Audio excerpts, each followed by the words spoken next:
Hello అండి. ఈరోజు ఒక వెయిట్ లాస్ రైతా రెసిపీతో మీ ముందుకి వచ్చాను. నీరు బాగా మరిగాక ఒక బీట్రూట్ని వేసి 5 నుండి 10 నిమిషాల వరకు ఉడికించాలి. తర్వాత దానిని చల్లటి నీటిలో వేసుకోవాలి. చల్లగా అయిన తర్వాత తొక్క తీసుకొని గుమ్మడి కూరతో కోరుకోవాలి. ఇది చాలా అంటే చాలా టేస్టీగా ఉంటుంది. రైతా రోటీతో కాకుండా ఒత్తినే కూడా తినేయాలనిపిస్తుంది.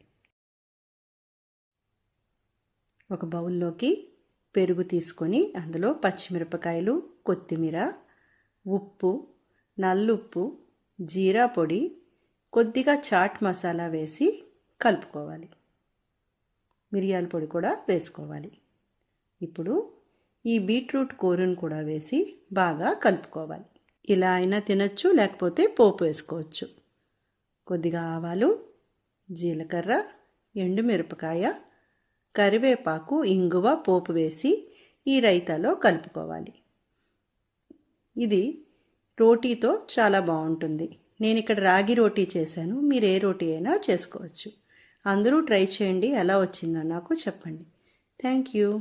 పోపులో పచ్చిమిరపకాయ, మినప్పప్పు కూడా వేసుకోవచ్చు, లేదా పచ్చిమిరపకాయ పచ్చిది కూడా వేసుకోవచ్చు.